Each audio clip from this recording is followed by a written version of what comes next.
Tired of joining Webex meetings with no audio or the wrong camera? Fix it in under 5 minutes with these exact settings.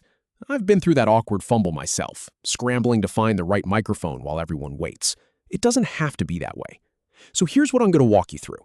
16 simple steps to configure your speaker, microphone, camera, and even your virtual background. Let's start. First, open Webex and either start a new meeting or join one you've been invited to. It doesn't matter which one. The process is exactly the same either way. Once you're in the meeting window, you'll see those familiar controls at the bottom.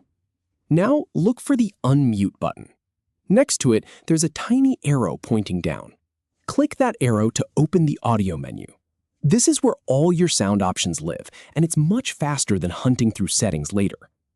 Under Speaker, choose the speaker or headphones you want to use. I always test this by looking for the green bar that moves when Webex plays a test tone. If you don't see any movement, try a different option from the list. Your default system device usually works, but if you've got Bluetooth headphones plugged in, make sure they're selected here. Right below that, under Microphone, select the mic you want to use. If you're using a headset, pick that. If you're on a laptop, the built-in microphone is fine. Again, watch for the green bar to confirm it's picking up sound. And here's the really important part. If you need to cut out background noise, check the Smart Audio section. You've got a few options here. The default is usually automatic, but if you're in a noisy coffee shop, you can manually crank up the noise removal slider. I've tested this in some pretty loud environments, and it works surprisingly well.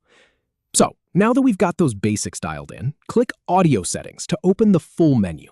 This gives you more control. You can adjust your input volume, change your ringtone, and even decide whether Webex should automatically adjust your microphone sensitivity. For most people, the defaults are fine, but it's good to know where these are. All right, let's move on to video. Next to the Start Video button, there's another arrow. Click that one to open the video menu. Under Camera, choose the camera you want to use. If you've got an external webcam plugged in, it should show up here.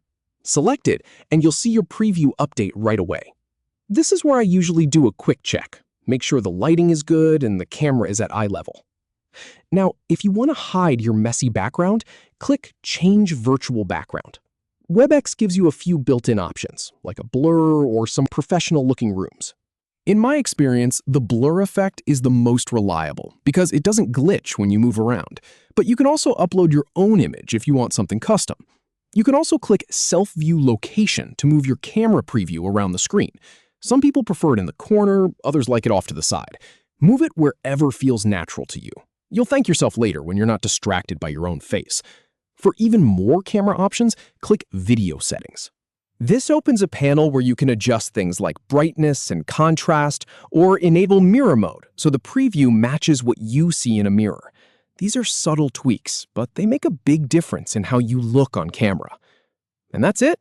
From fumbling with audio and video settings in the middle of a meeting to confidently having everything configured before you even join, you're all set.